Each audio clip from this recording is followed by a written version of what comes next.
दर्शन सारखे त्या बोलतायत ना त्यांच्या फोकस निरोगी बनतं आणि कुठलाही काही आजार असेल तर त्याची प्रतिकारशक्ती आपल्याला म्हणजे व्यायाम करण्यामुळे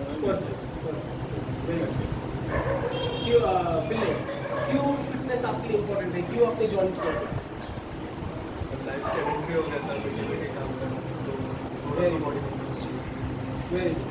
2 पॉइंट्स यहाँ पर है, 2 से 3 पॉइंट्स है। पहला पॉइंट तो ये है कि एक्सरसाइज करने से आपका इम्यूनिटी बढ़ता है।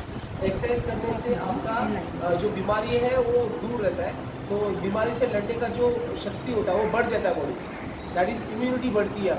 ओके, सेकेंड पॉइंट मैंने बोला कि मेरा सैनिटरी लाइफ हो गया। सैनिटरी इन द सेंस वो चैप्टर बहुत बड़ा है। जैसे अब पहले क्या होता था, हम लोग जैसे बचपन से देखते हैं ना, हम लोग माँ के पेट में जो बच्चा रहता है तभी से एक्सरसाइज करते हैं, हाथ पैर मारना दैट इज ऑल्सो एक्सरसाइज, बाहर आने के बाद खेलना कूदना दैट इज घोड़ा करके चलना दैट इज ऑल्सो एक्सरसाइज।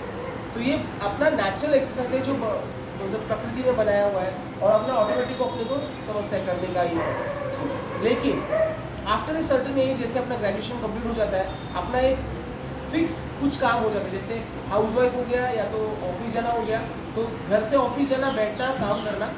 पहले कैसे था कि काम क्या था, खेती था, फिर ऐसे जो चीज़ थी जहाँ पे एक्टिविटी ज़्यादा होती, लेकिन अभी कैसा है, ऑफिस में बैठ के काम है, तो उसकी वजह से क्या होता है, वो सेंटरी लाइफ है। जैसे इसने बोला सेंटरी लाइफ है तो बैठ के काम करना है, तो उसका एक्टिविटी कुछ नहीं है, कैलोरी एक्सपेंडिचर कुछ नहीं हुआ है। तो उसके लिए उसने एक पॉइंट बोला कि सेंटरी लाइफ था, उसकी वजह से हमको एक्सरसाइज करना ज़रूरी है, करोगे तो आपका कैलोरीज बना होगा और उसके बाद ये वाला इफेक्ट मिलेगा जो इन्होंने बताया। ठीक है सर, क्यों इम्पोर्टेंट है एक्सरसाइज करना? और सर एक तो एक्सरसाइज की वजह से mental fitness is very important, because अगर मेंटल फिटनेस से आदमी अगर खुश रहेगा या जो भी बंदा खुश रहेगा, तो इफ इज़ हैप्पी, तो उसका आगे का दिन, आगे के जो लोग उसको मिलेंगे वो भी अच्छी तरह से मिलेंगे, अच्छी तरह से रहेंगे, प्लस उसका खुद का लाइफ भी बहुत अच्छी तरह से जाएगा। और अभी ये एक पॉइंट इन्होंने दिया कि एक्सरसाइज करने से आपके बॉडी के अंदर हैप्पी हार्मोन, एड्रेनल बोलते हैं, हैप्पी हार्मोन रिलीज होते हैं। अभी हैप्पी हार्मोन रिलीज होने के बाद क्या होता है कि आपको एक अच्छा फील होता है, यू फील गुड, मतलब आपको इरिटेशन और ऐसा फील नहीं होता, यू फील गुड। उसके वजह से जब भी आप आपके घर से बाहर निकलोगे, आपके फ्रेंड्स से मिलोगे या दोस्तों से मिलोगे या रिलेटिव से किसी मिलोगे, तो वहाँ पे आप नेगेटिव नहीं, वहाँ पे पॉजिटिव बात करोगे। तो आपको ये पता है, when you give positive you will get positive, when you give negative you will get negative. Okay, अगर किसी को जाके बुराई करोगे तो आपकी बुराई करेगा, आपको गाली देगा या कुछ बोलेगा, बट किसी को जाके आप तारीफ करोगे तो 100 में से 1 जन ऐसा रहेगा जो उसके लिए बुराई करेगा, नहीं तो 99% सब अच्छे ही बोलेंगे। तो उससे क्या होगा, एक आपका आजू बाजू का जो वातावरण है वो आपका और पॉजिटिव हो जाएगा, which is very very important, क्योंकि उसके ऊपर बाकी का काम निर्भर करता है। Okay, very good madam, fitness तुमच्यासाठी का इम्पॉर्टंट आहे, का म्हणजे तुम्ही एक्सरसाइज का करता? फिटनेस म्हणजे एक एनर्जीच आहे सर। सकाळच्या उठल्याबरोबर म्हणजे आपण सकाळी लवकर जे करतो ना, ते दिवसभरासाठी आपल्याला त्याच्यापासून म्हणजे खूप ऑक्सिजन म्हटलं तरी चालेल ते, त्याच्यासाठी आणि आपली हेल्थ इज वेल्थ, त्याच्यासाठी ते पाहिजेच, आपलं शरीर चांगलं ठेवण्यासाठी, रेग्युलर रुटीनमध्ये असण्यासाठी आपल्याला थोडंसं हातपाय वगैरे म्हणजे सगळ्याचे म्हणजे काय काय असतातच ना, नंतर व्याधी सुरू होतात, त्याच्यामुळं एक नंतर जे काही आमंत्रण द्यायचे असतात आजाराला, ते अगोदरपासूनच आपण जर त्याची काळजी घेतली ना, प्रिकॉशन घेतलं तर आपण आपल्याला म्हणजे अजून चांगलं आरोग्य वेरी गुड वेरी गुड। आता मैडम क्या बोली है कि एक्सरसाइज से आपका जो भी रोग आने वाला है आपके पास वो दूर हो जाएगा। ओके, और क्या होता है ना, अभी देखा गया है कि बच्चे लोग जैसे यंग एज या 20-25 तक ना इतना फिटनेस पे ध्यान नहीं दे रहे, अभी देने लग गए हम लास्ट थोड़े दिनों से, बट उसके पहले नहीं देते। लेकिन आफ्टर द एज ऑफ 35-40 जब भी तकलीफ होना शुरू होता है ना, तभी हम लोग एक्सरसाइज के पीछे। बट अगर ये हम लोग तकलीफ होने के पहले से शुरू करें तो फ्रॉम द अर्ली एज, जैसे हम लोग 18 तक तो स्पोर्ट्स और ये सब रहता ही है, 18-20 के बाद जब कॉलेज खत्म होता है तो हम लोग कॉलेज विलेज में रहते हैं, उसी टाइम पे हम लोग एक्सरसाइज भी हम लोग साथ साथ में रहते हैं। तो जो life span after the age of 40 को जिसको बढ़ने वाला है उसका डबल स्पैन हो जाएगा, मतलब जो बीमारी आपको 40 के बाद एक्सरसाइज शुरू करने से आपको जो बीमारी समझो 2 साल दूर रहेगी, वो 18 से चालू करोगे तो वो 6 साल दूर रह जाएगी। तो इसके लिए जितने अर्ली एज में आप एक्सरसाइज शुरू करोगे उतना आपके लिए अच्छा है। और आपके बच्चों के लिए अच्छा है, या जो भी है आपके फ्रेंड रिलेटिव सिस्टर ब्रदर जो भी है उनको बोलो कि सब लोग एक्सरसाइज शुरू करो। और exercise is not only power yoga, it is also walking, swimming, skipping, cycling, बहुत सारी चीज़ें, हॉकी, क्रिकेट, स्पोर्ट्स, बैडमिंटन, बहुत सारी चीज़ें। बट यहाँ पे आओगे तो आपको ओवरऑल पूरा फिटनेस के ऊपर ध्यान देना है। उसमें 5 कंपोनेंट होते हैं, फिटनेस के 5 कंपोनेंट होते हैं। किसी को पता है क्या है? ये सब तो ठीक है, ये सब बाहर ही हम लोग बता रहे हैं, पर फिटनेस क्यों किया जाता है उसका साइंटिफिक 5 कंपोनेंट होते हैं। Muscular strength, muscular endurance, cardiovascular endurance, flexibility और बॉडी कंपोजिशन। अब ये आपको सिंपली मैं समझाता हूँ क्या ये 5 चीज। मस्कुलर स्ट्रेंथ मतलब आपके जो मसल्स है, स्नायु है, उसके अंदर ताकत कितनी है, बराबर है। आप जो एक्सरसाइज कर रहे हो या आप कुछ भी एक्टिविटी कर रहे हो उसके लिए आपके पैरों में हाथों में ताकत है क्या? अगर नहीं है तो एक्सरसाइज करते करते करते करते धीरे धीरे धीरे वो ताकत बढ़ेगी। ओके, मस्कुलर एंड्योरेंस, एंड्योरेंस मतलब अभी ताकत तो है, समझो कुछ भी चीज़ एक बार आप उठा लोगे ठीक है हो जाएगा, बट वही चीज़ को आप 15 बार 20 बार कम वेट रहेगा तो उठा सकते हो क्या? That is endurance. समझो जैसे अभी इसका टैंक है, आपका गैस का टैंक है, आपको उठा के थोड़ा साइड में लेके जा रहा है, तो अगर आपके मस्कुलर स्ट्रेंथ रहेगा तो आप वो गैस का टैंक उठा के दूसरी जगह के लिए लेके जा सकते हैं। वहीं पे आपका जो ये रहता है ना खलबत्ता, खलबत्ता पता है आपको? या तो मतलब वरोटा किसको बोलते हैं? आपका जो मिक्सर होता है ना, मिक्सर का जो काला मसाला पीसने का, वो बड़ा वाला नहीं बोल रहा हूँ, छोटा वाला है, वो आपको 10 बार उधर लेके जाना है, तो उतना ताकत आपके पास है क्या 10 बार उधर लेके जाने के लिए? या तो हंडा है या कलसी है, कलसी में पानी है, तो आपके पास इतना ताकत है कि 15-20 बार उसको लेके आओ। That is muscularity. वो ताकत आना मतलब मस्कुलरिटी। अभी फ्लेक्सिबिलिटी क्या होता है? जो बॉडी में फ्लेक्सिबिलिटी होता है, जैसे टो टच करते हैं हम लोग तो आपका हैमस्ट्रिंग स्ट्रेच चाहिए क्या, फिर आपका अर्ध चक्रासन करने से आपका स्टमक स्ट्रेच चाहिए, बहुत सारी चीज़ें, स्प्लिट करने से आपका साइड्स एडक्टर स्ट्रेच चाहिए। तो ये सब चीज़ें आपकी फ्लेक्सिबल है क्या? अगर फ्लेक्सिबिलिटी रहेगा तो आपको बैक का पेन नहीं आएगा, नी का पेन नहीं आएगा, शोल्डर का पेन नहीं आएगा, बिकॉज मसल्स आपके अगर फ्लेक्सिबल रहेंगे तो वो प्रेशर नहीं डालेंगे। अभी ज़्यादातर प्रॉब्लम्स जो होते हैं जैसे knee pain, back pain, neck pain सब होता है एक टाइटनेस की वजह से होता है, 40 to 45% टाइटनेस की वजह से होता है। तो टाइटनेस को हम रिलीज कर दें और उस पर स्ट्रेंथ बढ़ाते हैं और करेक्ट करते हैं उसको, तो ऑटोमेटिक वो समझे। उसके लिए मेरे पास जो आते हैं विदाउट मेडिसिन वो ठीक हो जाता है, जिसका नी पेन है, बैक पेन है, शोल्डर पेन है, जो भी जिसको तकलीफ है उनको दे गेट बेटर। अभी लता मॅडम तुम्ही सांगा फिटनेस तुमच्या ठिकाणी आहे? खूपच छान आहे एकदम. हां मला मणक्याचा त्रास होता तो सगळं कमी झाला इथे आल्यानंतर. जोरात म्हणा, आम्हाला इथे ऐकायला येतंय. कमी झाला इथे आल्यानंतर आणि फ्रेश वाटतं एकदम सकाळी योगा करून गेल्यानंतर एकदम खूप छान वाटतंय. तुमचा मेन पॉईंट काय आहे? का तुम्ही का आलात? माझं मेन पॉईंट मणक्याचा खूप त्रास होता, हां मी एकदम बरी झाले इथे आल्यानंतर.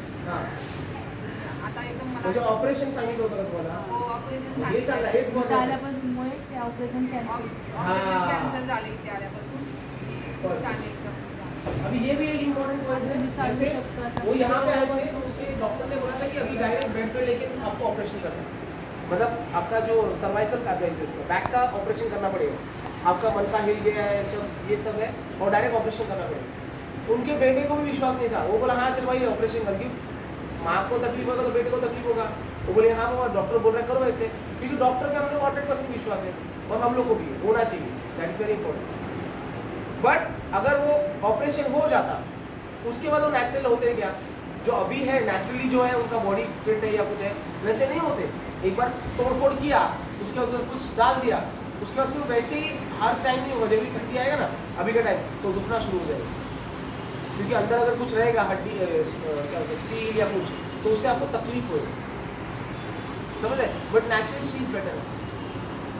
अभी उनको मैंने क्या किया, उनको मैंने जो ऑलरेडी प्रॉब्लम हुआ है उसको ठीक नहीं किया, उनका पोस्चर करेक्ट किया और करने के बाद आसपास का जो मसल उसको स्ट्रॉन्ग किया और उनको स्ट्रेट करके उनको छोड़ दिया। अभी वो खुद ब खुद एक्सरसाइज करके आज सब एक्सरसाइज करते, ऑलमोस्ट टचवुड सब एक्सरसाइज करते, समझ रहे। तो ये इंपॉर्टेंट है एक्सरसाइज क्यों किया। अब एक्सरसाइज नहीं कर रही थी उसकी वजह से ये तकलीफ, अभी एक्सरसाइज कर रहे तो वो तकलीफ चला, समझ रहे। This is also one of the best point. याद रखना एक्सरसाइज से बीमारियां भी दूर होती है, बहुत सारी बीमारियां हैं जो दूर रहती है, योगा एक्सरसाइज ये करने से बहुत सारी बीमारी दूर रहेंगी और आप और फिट होते जाओगे। तू का जिम क्लास ज्वाइन किया, ये क्लास है फिटनेस का करते हैं इसमें।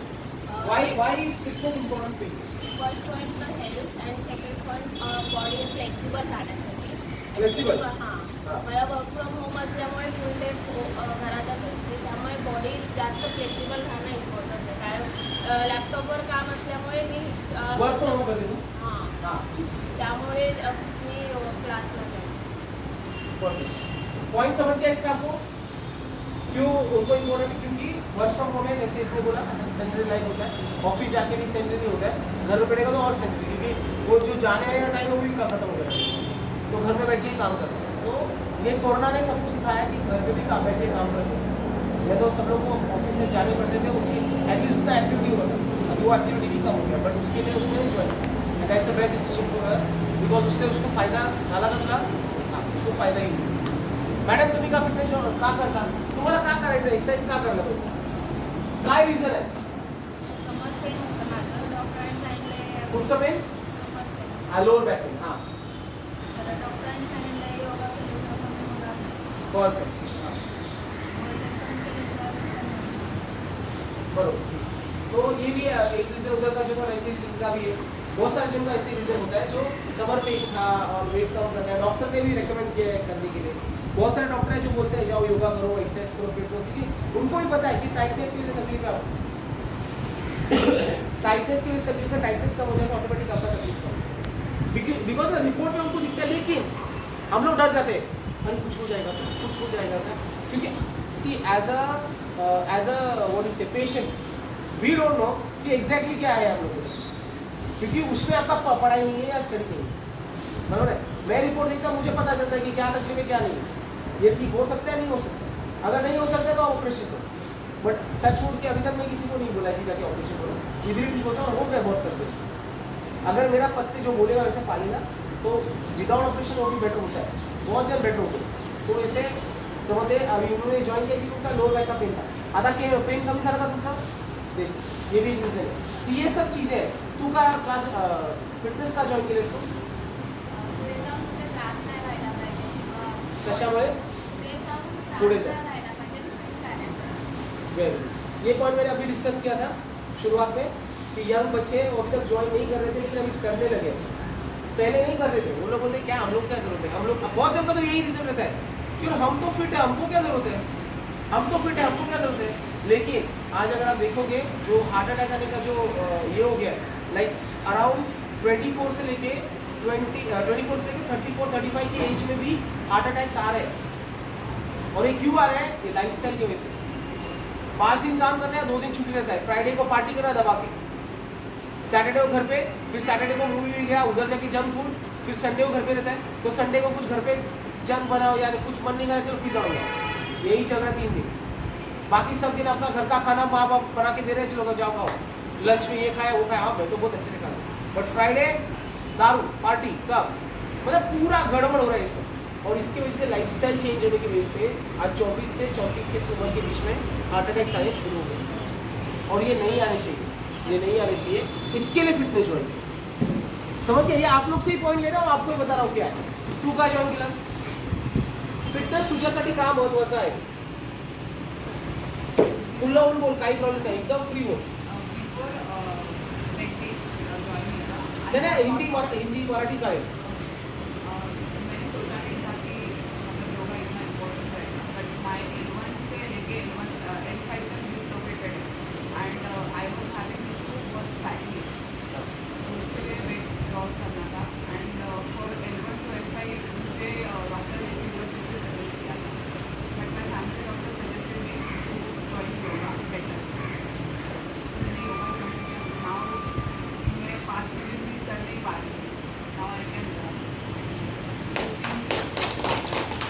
रीजन ऑल्सो इन्होंने जो भी ज्वाइन किया था ना, उसको खुद को विश्वास नहीं था कि मैं कर पाऊंगी क्या. उसके बाद उसकी एक फ्रेंड थी, उसने तो बंद कर दिया, बट इसको विश्वास नहीं था कि मैं बोला क्या है बता ऐसा ऐसा है, ठीक है आज चालू. पहले तो मैंने उसको रेकमेंड किया था कि पर्सनल ट्रेनिंग चाहिए तो कोई बोल, तो सर मैं वो ट्राई करके देखी, बोला ठीक है चल तुम ट्राई करते करना है तो ट्राई करके. तो कर रही थी, थोड़ा तकलीफ भी आ रहा था शुरुआत में, अपसाउंड हो रहा था, but then she started coming धीरे धीरे धीरे, now she is doing.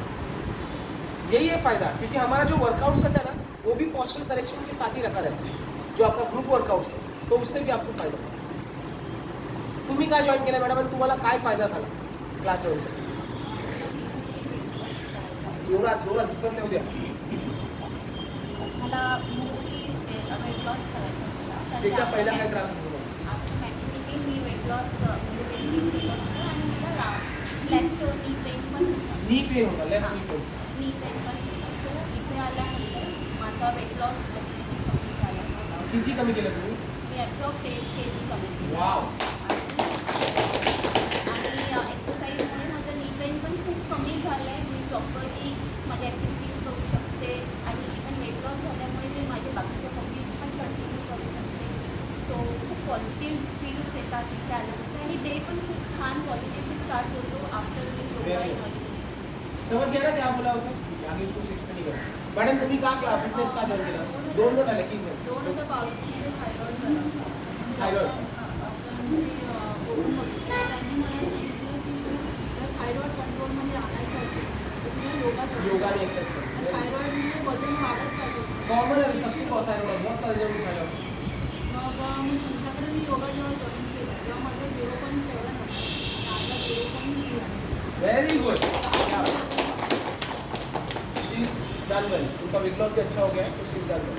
Madam आपने एक्सरसाइज क्यों ज्वाइन किया?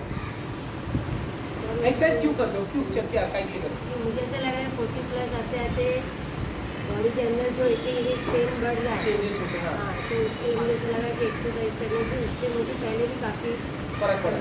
आराम मिला.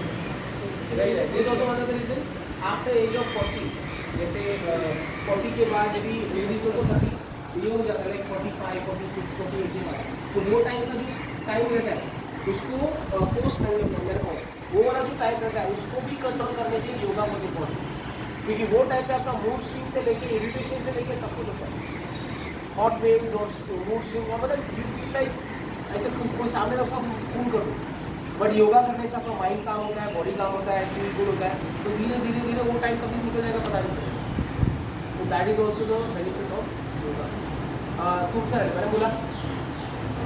मी ॲक्च्युली वर्टिकोचा प्रॉब्लेम होता Vertigo, हां. आणि तेव्हा पण वर्क फ्रॉम होम होता आणि त्याच्यामुळे कंटिन्यू जेव्हा सिस्टमसमोर बसायचं त्यामुळे हा पूर्ण पोर्शन आपला असाच एका Cervical चा त्रास. सर्वायकलचा त्यामुळे मला कम्प्लिटली खूप सारे चक्कर वगैरे यायचे पण इथे आल्याच्यानंतर कम्प्लीट क्युअर झालं म्हणजे ते डे स्टार्ट विथ एनर्जी म्हणजे पूर्ण दिवस आपला जो आहे ना एकदम एनर्जी लेवलवरती खूप छान जातो. समजलं काय बोललेलं आहे? वर्टिकोचा त्रास होतो पण त्यांना भेटत नाही. म्हणजे आपल्याकडे क्लासमध्ये वर्कआउट जॉईन करून जे बहुतेक जणांना काय काय त्रास होतो तो त्रास पण कमी झालेला आहे. कोणाचा knee pain, back pain, vertigo, cervical खूप सारे त्रास ते सेटल झाले, कमी झाले. आणि योगा इज ऑल्सो योगा आणि आपली exercise also helpful for people with first stage of cancers ज्यांना असतात ते पण रिव्हर्स होऊ शकतो. जर तुम्ही टाईम टू टाईम एक्सरसाइज बरोबर करत राहिला, तुमचं ब्लड सर्क्युलेशन व्यवस्थित होत राहिला, तो फर्स्ट स्टेज जो असतो ना, सेकंड थर्ड स्टेजचा तर थर्ड फोर्थच्या नंतर आपण काय करू शकतो, पण फर्स्ट स्टेज त्याच्यावरती आपण एक्सरसाइज करून करून करून त्याला मात देऊ शकतो. बिकॉज आपली जी इम्युनिटी वाढायला लागली तर ऑटोमॅटिक ते कमी व्हायला सुरुवात होते. बरोबर. आता काय असतं ना जेव्हा आपण हे बघतो पाण्याचं एक पॉन्ड समजा एक 10 वर्ष पॉन्ड त्याच्यामध्ये पाणी थोडंसं आहे आणि तसंच आहे, ते काय होईल सोडून जाईल. मग ते पॉन्डला आपण जर रिफ्रेश करतो म्हणजे ते पाणी काढून टाकायचं, नवीन पाणी यायला राहिलं, काढलं आणि परत नवीन पाणी तर किती फ्रेश पाणी ते पिऊ पण शकतो. फ्रेश पाणी असेल बरोबर आहे. तसं आपल्या बॉडीचं बॉडी असतं. पहिल्यांदा प्रियांका रिपोर्ट म्हणून आले तर तुम्ही बोलले ना मग तुम्ही चालते कशी बोलले ना हां. तुम्हीच मला बरं केलं. तर मग तेच असतं. आता जे पॉन्डचं पाण्याचं बोललो मी तुम्हाला तसंच तुमच्या बॉडीच्या अंदर आतमध्ये जे ब्लड असतं ना ते ब्लड सर्क्युलेट होत राहायला पाहिजे विथ न्यूट्रिएंट सेन्सर. त्याच्यावरती पण आता येणार डाएट तुम्ही काय खायला पाहिजे काय नाही खायला पाहिजे. तर विथ न्यूट्रिशन तुमच्या बॉडीला ते ब्लड सर्क्युलेशन व्यवस्थित करायला पाहिजे. पण काय होतं काहीतरी कॅन्सरमध्ये कुठेतरी गाठ होईल तिथे ते थांबून राहील आणि मग ते सर्क्युलेशन होत नाही आणि त्याच्यामुळे तो त्रास होतो खूप सारे त्रास. तर त्याच्यामुळे तुम्हाला काय करायचं आहे एक्सरसाइज करत राहायचं, रेग्युलर बेसिसवर एक्सरसाइज करायचं राहायचं आहे आणि मिस करायचं नाही. ॲटलिस्ट 6 days 5 to 6 days 5 दिवस जरी तुम्ही ते करताय, 1 दिवस वॉकिंग करा, बाकी 1 दिवस आराम करा, रिलॅक्स करा, पूरा रेस्ट घ्या चालेल, पण ॲटलिस्ट 6 days वर्कआउट करा. 5 days इकडे 1 दिवस walking walking, skipping, cycling, swimming, काही करायचं, बॅडमिंटन, काय करायचं ते करा. समजलं का? तो दॅट विल हेल्प. ओके, आता आपण पुढे वाढूया. आता सगळ्यांचे मी प्रश्न विचारले की तुम्हाला का तुम्ही जॉईन केला ते सगळं, पण आता मी पुढे वाढतो. आता पुढेमध्ये तुम्हा लोकांना क्वेश्चन्स विचारायचे मला की तुम्हाला फिटनेस रिलेटेड काय क्वेश्चन्स आहेत आणि त्याला सर तुम्ही याचा आन्सर देऊ शकता. ओके, तर मग आपण प्रयत्न करूया. मला जेवढी जमतील तेवढी मी तुम्हाला आन्सर देईल.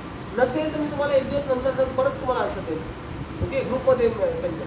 बोला, कोणाला सांगूया? तुमच्यावर तुम्हाला काय प्रश्न आहे जो तुमचा सॉल्व्ह होत नाही आहे फिटनेसचा, तो तुम्हाला विचारायचा आहे. विचारू शकतो जोरात, सगळ्यांना त्याचं उत्तर देऊ. हां हां, थायरॉइड. अच्छा, हां.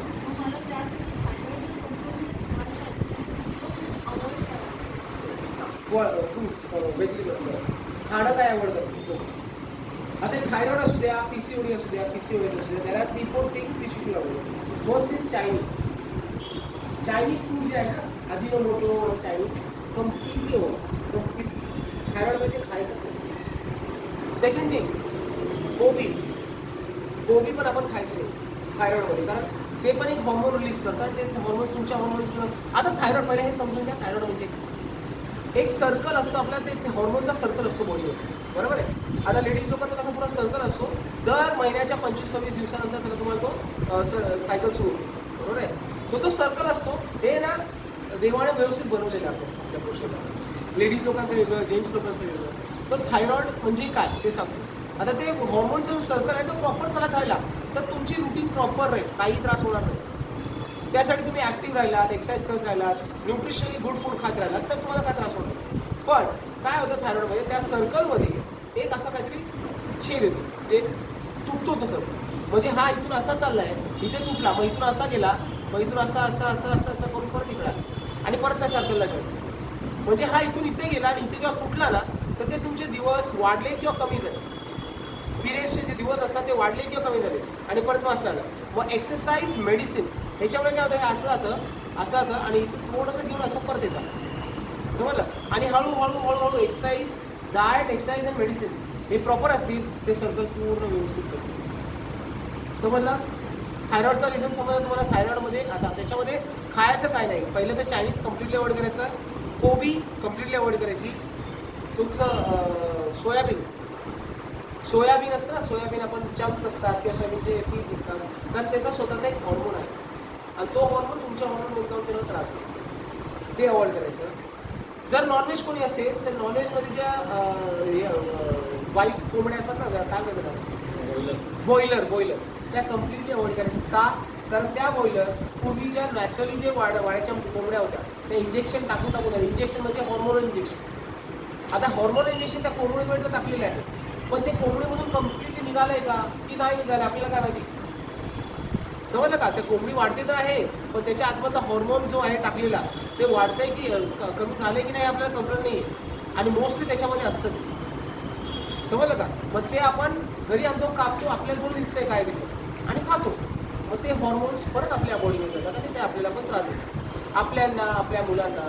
तर समजा तुम्हाला काय खायचं असेल, समजा चिकन खाता तुम्ही तर ते गावठी खात जा, पण ते रेग्युलर बेसिसवर नाही, कधी ॲज अ योगा मी तर सांगेन की जेवढं तुम्ही कमी ठेवाल तेवढं बेटर आहे, तर तेवढी तुमची हेल्थ जास्त चांगली राहील. पण जर तुम्ही खात असाल तर गावठी खात जा, बॉयलर खाऊ नका, त्याच्यामुळे त्रास होतो.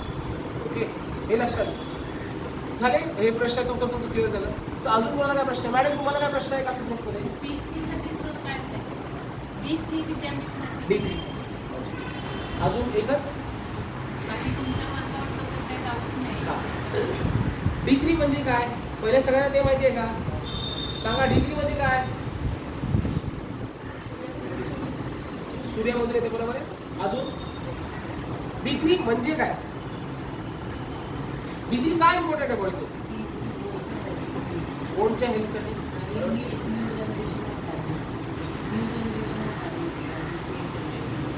बरोबर. ती तर सायन्स स्टुडंट मुलीला माहिती, तुम्हाला सगळ्यांना माहिती आहे का? B3 is a precursor of calcium. हाडं कशाने बनतात? हाडं जर बनतात कॅल्शियमने, ते हाडं बनण्यासाठी D3चा इम्पॉर्टन्स. जर D3 आपल्या बॉडीमध्ये असेल तर ती हाडं स्ट्रॉंग होती. आता D3 कुठून मिळतं? नॅचरल वे सन, सूर्याचं किरण. कोण एक्सपोज असतं सूर्यामध्ये? कोणीच नाही, मोस्टली आता कोणीच नाही. कुठे कपडे असतात मोठे मोठे. आणि D3 कुठचं पाहिजे असतं आपल्याला? 7:30 ते 7:45 या 15 मिनिटाच्या टायमामध्ये जो D3 मिळतो ना तो इम्पॉर्टंट असतो. पण आपल्याला काय असतं, टाईमच नाही तेवढा. आपण बिझी घरी टिफिन बनवत आहेत, चालू आहे टिफिन बनवायचं काम, बरोबर की नाही? टिफिन बनवतात तेवढा टाईम केला, अरे आता टिफिन केलं, आता उद्या बघू. पण परत टिफिन, आणि हेच चाललंय. अरे ऑफिस लेट होतं, चला लवकर तयारी करा, आंघोळ करा, पळा, हे सगळं चाललं. पण D3 नॅचरली तुम्हाला मिळत नाही, बरोबर आहे? नॅचरली जर D3 मिळत नाही आहे तर तुम्हाला ते टॅबलेटच्या फॉर्ममध्ये घ्यावं लागतं. रेग्युलर बेसिसवर नाही, पण 2-1 महिने घेतले का 2-3 महिने घ्या, परत 2-1 महिने घ्या, असं करून तुम्ही त्याला करत नाही. पण ते डिपेंड करतं की तुमचं D3 किती कमी आहे. जर D3 आहे ऑलरेडी आणि त्याच्यावरती D3 घेत आहे तर ते एक्सेस होईल, टॉक्सिक होईल. समजलं का? मग ते एक्सेस नाही घ्यायचं आहे. मग आधी चेक केला, तुमचा ब्लड टेस्ट केला तर कळेल तुमचं D3 किती आहे, कॅल्शियम किती आहे, बरोबर आहे? तर मग D3 जर तुमचा कमी असेल आणि तुम्ही जर टॅबलेट फॉर्ममध्ये किंवा लिक्विड फॉर्ममध्ये घेतला व आठवड्यातून एकदा असतं ते सगळं, पण ते सगळं विचार करून घ्या. सगळ्यांना जे स्पेशलिस्ट त्यांना विचारा. जसं कोणाला नसेल रिपोर्ट आणला, मी सांगेन तुम्हाला की घ्यायचं की नाही, मला माहिती असतं. पण समजा नाही तर तुम्ही तुमच्या डॉक्टरला विचारा, त्यांना विचारा, मग ते तरी तुम्हाला प्रॉब्लेम येईल. पण स्वतःच्या मनाने D3 घेते आणि हे घेते करून द्या. समजलं? तर D3 आपल्याला आता लिक्विड फॉर्ममध्ये मिळेल, आता टॅबलेट फॉर्ममध्ये मिळेल, सप्लिमेंट्समध्ये मिळेल, आता या सूर्याच्या किरणाने मिळेल. पण तो सूर्याचं किरण तुम्हाला 7:30 ते 7:45, मग 7:15 ते 7:45 अर्धा तास आहे ना, या तासामध्येच घ्यायचं. एक्सपोज व्हायचं आहे सूर्याला आणि झालात तर तुम्हाला ते D3 ओके. आता हे तुम्हाला एक एक्झाम्पल देतो. बाहेरगावी बघता तिथे बीचवर त्याचे उघडे झोपलेले असतात का? सूर्याचं किरण घ्यायचं, ते पण D3चं. पण त्या टायमाला कधी कधी काय होतं, सनबर्न पण होऊ शकतो. त्याच्यामध्ये सनस्क्रीन बिस्क्रीन नव्हतं. पण हे जे सकाळचं ऊन तिथे सनबर्न नाही होत, ते कोमट ऊन असतं, कोमट. ओके, सॉफ्ट सूर्य का किरण होता है, उससे आपको, अरे मी हिंदीमध्ये बोलत होतो तर तुम्हाला पण मराठी समजतो, तुम लोग को मराठी समजेगा, उनको नहीं समझेगा सबको. अच्छा ठीक है, समझना? क्लियर है सर? क्या क्वेश्चन आपका? फॉलो करते हैं उसमें कभी कभी एक्सेस इंटेक ऑफ प्रोटीन होता है. क्या? प्रोटीन का इंटेक ज़्यादा होता है. हाँ. लेकिन कार्बोहाइड्रेट्स का इंटेक नहीं होता. तो carbohydrate intake is also necessary और it should be avoided completely. Very good. और बस नहीं इतनी क्वेश्चन. कार्बोहाइड्रेट प्रोटीन मिला, कार्बोहाइड्रेट प्रोटीन मिला, फैट भी होता है ना उसमें. सर फैट खाना चाहिए कि नहीं खाना चाहिए, वो भी तो है. अच्छा, वेरी इंपॉर्टेंट क्वेश्चन है, बहुत इंपॉर्टेंट क्वेश्चन. बहुत अच्छा हुआ, मुझे अच्छा लगा पूछा ये क्वेश्चन, इसका आंसर देने को मजा आया. अभी उन्होंने क्या बोला कि प्रोटीन जब भी हम लोग लेते हैं तो हाई प्रोटीन लेते हैं, प्रोटीन ही खाते रहते हैं.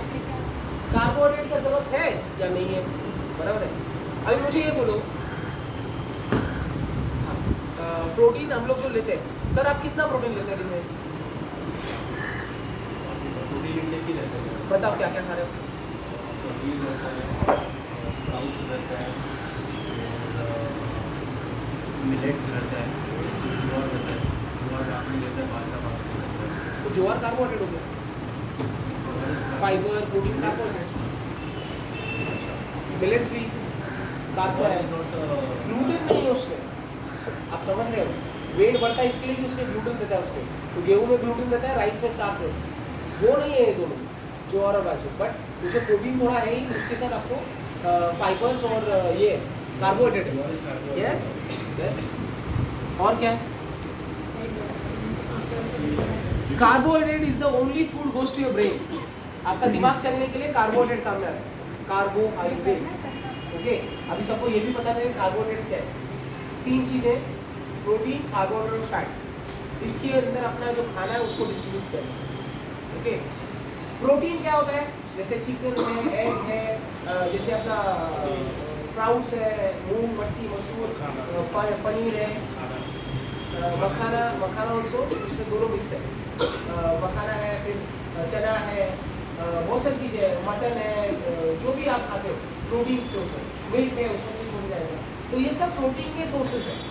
ओके, लेकिन ये प्रोटीन के सोर्स के साथ वहाँ पे तेरा परसेंटेज होता है. जैसे 20% प्रोटीन है, 40% आपका कार्बोहाइड्रेट है और 20% फैट। इसके ऊपर मेरा डाइट बनता है, मैंने सबके लिए डाइट। इसके वजह से आप जो वेट लॉस करते हो तो आपका वेट फिर से बढ़ता नहीं, मेंटेन रहता है, उतने भी रहता है या तो मेंटेन रहता है, समझ रहे? अनलेस एंड अनटिल आप बहुत सारा कार्बोहाइड्रेट खाना चालू करोगे और डाइट का वाट लगा दिया और अपना मनमानी कर दोगे तो जाके उसका वेट बढ़ेगा। बट मेरे डाइट के हिसाब से मैं जो देता हूँ 20-20 और 40 रहता है, या तो फिर 30-40 और 10 ऐसे रहे, 30-40 और 20 रहे, 30-50 और 20 रहे, ये मेरा सजेशन है। 2:2 ऐसा मतलब ये करके आप लोग को डाइट दे रहा है। बट उसके साथ प्रोटीन का समझा आपको, प्रोटीन कितना होना चाहिए आपका 20%, मील के अंदर 20% होना चाहिए। अगर आपको फिट रहना है, बट आपको अगर एकदम लीन होना है, 6 पैक्स चाहिए, तो प्रोटीन को 40 करना है, कार्बोहाइड्रेट 20 रहेगा। आपको प्रोटीन को 50 करना है, कार्बोहाइड्रेट 20 और वो 20 फैट में। फैट इज ऑल्सो इम्पॉर्टेंट, याद रखना। आप बोलेंगे हमारे बॉडी में तो ऑलरेडी फैट आ जाता है, but fat is also important. क्यों, वो अभी बताता हूँ। क्या हुआ, मैंने आपको क्या बताया, प्रोटीन आपका 20 रखना है, 40-50% कार्बोहाइड्रेट। अभी कार्बोहाइड्रेट मतलब क्या, चपाती, ज्वार, बाजरी, नाचनी, ये सब कार्बोहाइड्रेट। ओके, राइस ये भी खा, मैदा ये भी खा। मैदा खाना नहीं हो, बात अलग है, बट फिर भी आ ही जाता है। बिस्किट खाओ, खारी, टोस्ट, बटर सब में आ जाता है। ओके, पिज्ज़ा, बर्गर ये सब में मैदा आई। ओके, बट कोशिश करके मैदे को जितना अवॉइड करेंगे वो कभी का एम्प्टी कैलोरीज, वो जाके आपके आंतड़ियों में जाके चिपक जाता है, वो रिलीज होने देता नहीं मैदा। बट आप जैसे आपने बोला मिलेट मतलब जैसे नाचनी और ज्वार बाजरी हम लोग खाते हैं, तो वो फ्लश लिवर, वो फाइबर्स है, तो उसके साथ फ्लश है, मोशंस क्लियर रहेंगे आपके उसकी वजह से। आप अगर ज्वार बाजरी और ये सब खाओगे रेगुलर बेसिस पे, आपका मोशंस क्लियर रहेंगे। गेहूँ और राइस, गेहूँ में ग्लूटेन होता है, राइस में स्टार्च होता है, उसके वजह से वेट जल्दी नीचे जाता नहीं। ओके, बट ये सीधे खाओ जिससे अगर वेट डाउन हो जाएगा और हेल्दी रहेगा, कार्बोहाइड्रेट मिलेगा लेकिन हेल्दी वेट डाउन होगा। ओके, तो याद रखना। तो समझ के आपको कार्बोहाइड्रेट क्या है, समझ के आप लोग को कार्बोहाइड्रेट, चपाती, राइस ये सब कार्बोहाइड्रेट। ओके, अभी फैट, कार्बोहाइड्रेट क्या क्यों जरूरत है, एनर्जी सोर्स की। ओके, आपका बॉडी जो चलता है कार्बोहाइड्रेट भी चलता है। बॉडी कुछ स्ट्रेंथ या कुछ उठाने का रहेगा, प्रोटीन से उठाना।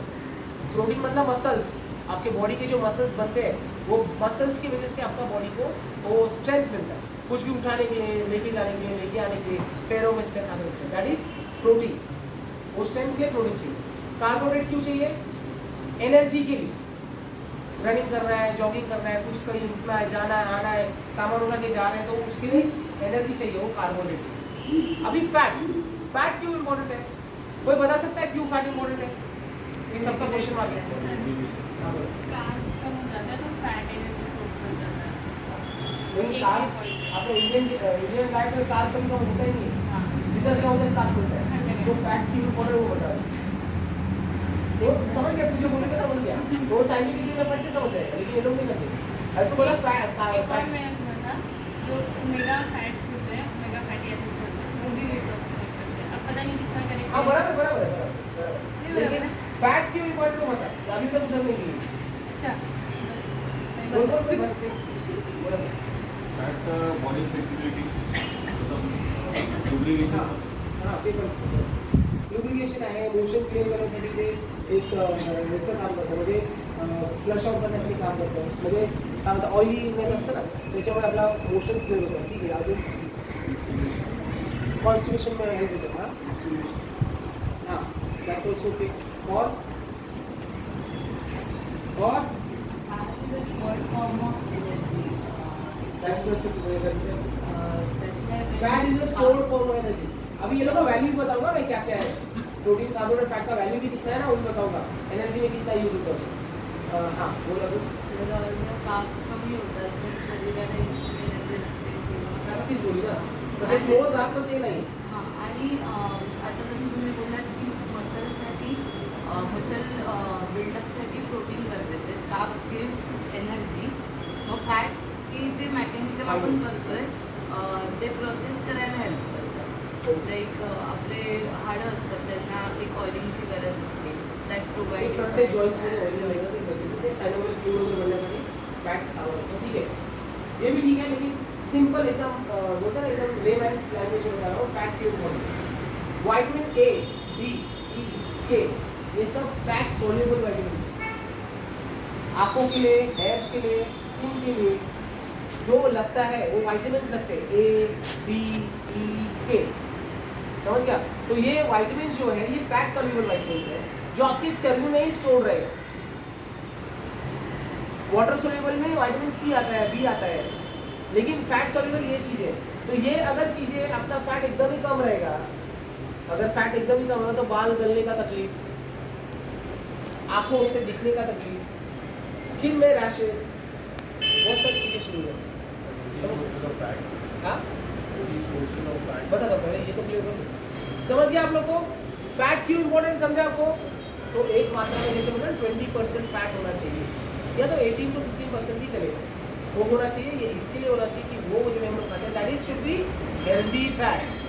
आप घी खाओगे चलेगा, लेकिन आप तेल खाओगे, आयल जो तेल होता है, फैटी ऑयल होता है, भर भर के ऑयल खाओगे, ज़्यादा खाओगे मात्रा में, थोड़ा खाओगे तो ठीक है, बट घी खाओगे तो that is well equipped by the body, मतलब आप बॉडी अच्छे से देगी उसको। समझ गया? घी 1 टेबल स्पून तक दिन भर में चलता है। टेबल स्पून मतलब 15 ग्राम, 15 ग्राम, ओके। सोर्स बोला ना आपने, उसमें फिश ऑयल हो गया, दैट वाज गुड, ओमेगा 3 में, जैसे फ्लैक्स सीड्स है, आप ओमेगा अपना बादाम है, अखरोट है, ये सब that is good fat, omega 3 मिलेगा उससे। फ्लैक्स सीड्स पता है आपको? अलसी, अलसी पता है? हाँ, तो वो भी आप खाओगे, ये गर्म करके रखने का, और मुखवास कैसे खा सकते हो, सोप और अलसी ये सब डाल के गर्म करके बीच में रखने का, खाना खाने के बाद 1 चम्मच खा लीजिए, ये सब आप खा सकते हैं। तिल का फैट इज ऑल्सो गुड, वो भी आप खा सकते हैं। ओके, समझा? क्लियर हुआ फैट का? अब इसके वैल्यूज देता हूँ मैं आपको। कार्बोहाइड्रेट रिलीजेस 4 किलो कैलोरीज पर ग्राम, 4 किलो कैलोरीज मतलब 4 कैलोरी रिलीज होता है कार्बोहाइड्रेट, नहीं हाँ 4 कार्बोहाइड्रेट रिलीज 4 कैलोरीज, और फैट रिलीज 9 कैलोरीज, मतलब 1 ml फैट पियोगे, खाओगे 1 ml तो 9 कैलोरीज मिलेगा, 9 कैलोरीज। अभी फैट क्यों कम खाने का बोलता हूँ, उसका भी एक रीजन ये है कि 9 कैलोरीज देता है फैट, तो 9 कैलोरीज मतलब आप समझो 10 ग्राम 10 ml चर्बी खाते हो या फैट खाते हो, कोई भी फैट, तो 10 ml में आपको कितना कैलोरीज मिलेगा? 90। वहाँ पे आप अगर चपाती खाते हो तो एक इसका 4 कैलोरीज है, तो अगर 10 ग्राम मतलब एक चपाती समझ लो 34 बराबर है, 434, तो वहाँ पे 2 चपाती खा सकते हैं 10 ml इसके लिए। समझ गया आप लोग को? 10 ml तेल कितना रहेगा? इतना रहेगा सिर्फ, लेकिन चपाती 2 बड़ा रहेगा। समझ गया? तो समझा क्या फर्क है? और protein also releases 4 kilo calories, मतलब 1 ग्राम प्रोटीन खाओगे 4 कैलोरीज मिलेगा। बाद में अंदर जाके जो कंबशन होता है वो सब वो अलग है, वो आप लोग मत समझो क्योंकि वो साइंटिफिक है, आपको टेंशन नहीं है। लेकिन जो समझ रहा है आपको, मैडम समझ रहा है आपको, समझ रहा है ना? सगळ्यांना समजते का? हो बड़ा जोरात। प्रोटीन 4 कैलोरीज है, फैट 9 कैलोरीज है, कार्बोहाइड्रेट 4 कैलोरीज। अब एक इंपॉर्टेंट क्वेश्चन और रहेगा मेंस को, सर अल्कोहल में कितना कैलोरीज है ना? वही बताना चाहिए ना, डाइट करो तो पता तो होना चाहिए। पर ml is equal to 7 kilo calories, that is empty calories. पर ml ज़्यादा नहीं, पर ml इज 7 कैलोरीज। प्रोटीन और कार्बोहाइड्रेट से भी ज़्यादा है, मतलब 1.5 से ज़्यादा, 2.25 गुना है, बराबर है? तो 7 कैलोरीज मतलब अगर हम लोग 30 ml कोई अगर इंटेक कर रहा है अल्कोहल 30 ml, तो कितना होएगा? 7 3 210। वहाँ पे कितना चपाती जा सकता है? 30, मतलब 2 चपाती है ना 10 में 10 ml में, तो 90 में 19 to 9 7 9 ना, मतलब कितना 6-7 चपाती खा सकते हो उधर, 6 से 7 चपाती खा सकते हो। समझ गया? और वो जो पीते हो एम्प्टी कैलोरीज है, वो एम्प्टी कैलोरीज जाके सिर्फ फैट बनेगा, बॉडी चर्बी बनेगा। मतलब यहाँ पे तो 7 दिया, लेकिन अंदर जाके चर्बी बनेगा 9 देगा, और तो 7 और 9 कितना हो जाएगा? 16। तो 16 जाके स्टोर हो जाएगा, मस्त आराम करेगा। तो उसके लिए सी ओकेजनली 15 डेज में 1 मंथ में एक बार आप थोड़ा सा ये रहता है तो that is okay, but regular basis पे रहोगे तो आपको उसका तकलीफ है। समझ रहे हैं सबको? वो यार ना बस ना, राइट? समझ गया सबको? फैट, कार्बोहाइड्रेट और प्रोटीन का समझ गया, अल्कोहल का भी समझ गया, समझ गया? तो इसके लिए हम लोग बोलते हैं ना सब लोग, अरे तेल तेल थोड़ा कम करो। ये हीरो हीरोइंस क्यों बोलते हैं? अरे बाप रे इतना तेल, बराबर है? पहले होता था अरे चमचमीत बनवा, चमचमीत। सब लोग बोलता है भाजी में भर भर के तेल लगा रहे, टेस्ट नहीं आएगा रे तो भर भर के तेल, लेकिन वो तेल आदमी लोग का जान ले लेते। हम लोग तो सोचते थे अरे मेरा बच्चा जाने खाते क्या होता है, उसको भर भर के देंगे, लेकिन बाद में वो ऐसा ऐसा ऐसा ऐसा ऐसा ऐसा हो गया, लेकिन फिर उसको ऐसे करने के वापस क्लास में जाना पड़ता, जहाँ जब बाबा क्लास हो जाए। समझ रहे? तो पहले से अगर हमको हाँ फैट लेना है, मैंने आपको बोला फैट लेना है, हेल्दी फैट, जैसे घी हो गया, ओमेगा 3 का, जैसे फिश हो गया, फिश ऑयल हो गया, फिश भी खा सकते हैं, fish is a good source of omega 3। समझ रहे? किसी को कोई डाउट ये चीज में? चलो और कोई किसी का क्वेश्चन? आप स्लीप साइकिल कैसे बेटर है? स्लीप साइकिल हाँ, नाइट रेगुलरली वीकडेज में 3-4 बजे सोते हैं और सुबह ऑफिस 5-6 बजे उठ जाते हैं। हाँ। और वीकेंड में पूरा 12-15 घंटा सो जाते हैं। अच्छा, तो वो कैसे बेटर है? तेरा शिफ्ट कितना बजेगा? मेरा 8 सुबह? तो रात को 4 बजे क्यों सोते हो? करा किसने किया? मोबाइल देख के, लैपटॉप पे बैठ के, अगर आपको आपने किया ना, अब इसको सुधार भी सकते हो। कैसे सोते हो, कैसे कर सकते हो? हर दिन ध्यान देना सब लोग, आप जो 4 बजे सोते हो ना, कोशिश करो धीरे धीरे धीरे धीरे आधा घंटा 1 घंटा। अगर आपको डायरेक्ट ये करना है, कम करना है ना, तो क्या करना है, 10 बज गया या 11 बज गया ना, तुरंत बेडरूम में जाएगा, लाइट बंद कर देगा, आँख के ऊपर कम से कम पट्टी लगा लेगा, वो जो स्लीप का पट्टी है वो लगा लेगा, और ना अच्छी अच्छी बातें सुनने से शवासन बताते हैं हम लोग, या तो शवासन का म्यूजिक लगा दो, जो मेडिटेशन का म्यूजिक है ना वो लगा दो, तो भले चलते रहे दो रात भर, बस इतना सुंदर नींद आएगा ना, तो स्लीप साइकिल सुधर जाए, बहुत जन का सुधर जाए। म्यूजिक लगा देने का, मोबाइल में लगा दे साइड में रख, लेकिन मोबाइल ऐसे ही मत रखना, वाइब्रेशन नहीं आना चाहिए, बहुत दूर रख दे, उसका आवाज़ आपके कान तक जाए ऐसे। आँख पे पट्टी लगाने का, लाइट्स बंद कर देने का, और कंबल लेके वो म्यूजिक को सुनते रहने का, सुनते रहने का, सुनते रहने का, within 10 minutes will go to sleep. समझा? और धीरे धीरे धीरे करके उसको इम्प्रूव करो, और रात को जगना, मोबाइल में देखना, ये सब कम करो। मोबाइल में रात को अंधेरे के बाद जो मोबाइल में देखते हैं, उसकी वजह से आपके आंखों में तकलीफ होता है, और उसकी वजह से आपका स्लीप और डिस्टर्ब होता है। तो याद रखना, रात को जब भी आप मोबाइल लेते हो, लाइट्स अगर बंद है, तो आपका जो नॉर्मली जो तकलीफ है उससे 10 गुना ज़्यादा तकलीफ होती है। उसकी वजह से आपका जो नींद का ये जो होता है ना, वो कम हो जाता है और बंद हो जाता है। तो उसके लिए उसको अवॉइड करो, जितना अवॉइड करोगे उतना आपके अच्छा है, नींद अच्छा होगा। ठीक है? किसी को और क्वेश्चन आप पूछो। लवकर जेवा हां, रात्री तर ते सगळ्यांना पॉसिबल नाही, तो लाईक माझ्यासाठी 9-10 वाजताच ठेवतो, बरोबर. पण मग क्वांटिटी वाईज आपण काही कमी जास्त हां सांगतो ना, सांग अजून. माझा मेन अच्छा, त्याने काय प्रश्न विचारला?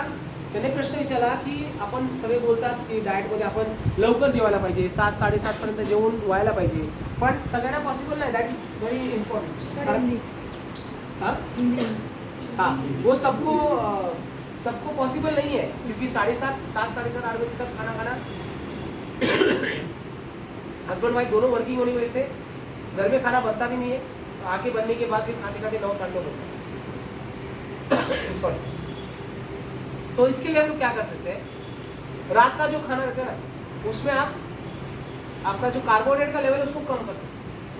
चपाती, राइस ये कम करो, और उसके लिए भाकरी, और जो अगर खाते रहोगे तो आधा भाकरी करो, भाजी जास्ती रखो, वेजिटेबल और मूंग मटकी मसूर का अगर कुछ रहेगा स्प्राउट्स, वो या सैलेड, हो सके तो एक बाउल दाल, आधा रोटी और ये आधा भाकरी, और ये सब लेके वो अगर कर सकते हो तो एक ही भाकरी बनना पड़ेगा, 10-12 चपाती बनाने की जरूरत नहीं। आधा हस्बैंड को, आधा खुद को, और बच्चा भी उसमें से एक टुकड़ा उसको दे मजाक कर रहा हूँ। 2 भाकरी बनाओगे तो भी आधा करके आप खा सकते हो, और उससे आपका हेल्थ भी अच्छा रहेगा, और पेट भी फुल हो जाएगा, पेट भी फुल हो जाएगा, हेल्थ भी अच्छा रहेगा। समझा? ज़्यादा प्रश्न का उत्तर? और किसी को कोई क्वेश्चन?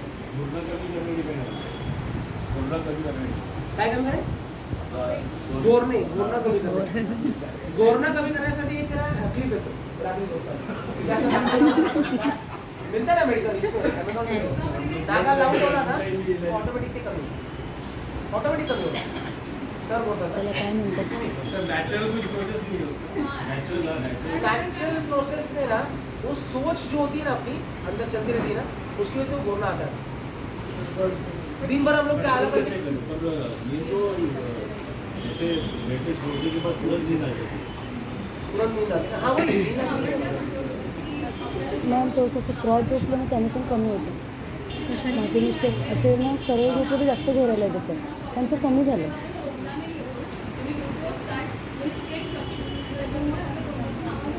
वरती तुम्हाला नाकाच्या डॉक्टरला भेटावं लागेल. पण असं नाही आजकाल मुलांना लहान मुलांना पण सोडी ते पण सोडी येते त्यांना पण येतात त्यांना काही नाकाचा प्रॉब्लेम नाही ते लहान मुलाचं मग कफ करायचा वस्तू कोरोनाचा एक क्लिप आहे तो लावला तर तुम्हाला फरक पडेल. हळूहळू ते एकदा क्लिप लावून बॉडीला सवय पडली ना ते पण बघू नाही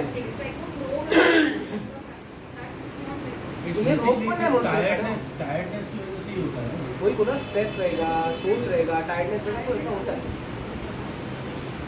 ठीक आहे मध्ये तुम्हाला एक तर डॉक्टरला पाहिजे भेटू शकता तुम्ही सेकंड ते क्लिपचं ते स्वतः सांगायचं हे तुम्ही एकटे नाही आता असा 100मधून 5, 10 ते 12 जण असे असतात जे बोलतात समजलं ना टेन्शन घेऊ नका दॅट इज कॉमन नाव हे स्ट्रेस आणि कामामुळे नाही कॉमन झालं सगळं.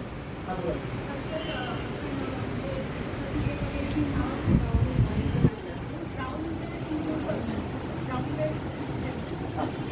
एकच आहे अजून बस ठीक आहे. आता मॅडमचा प्रश्न आहे बोलणे का नाही अरे सुनने का सीख.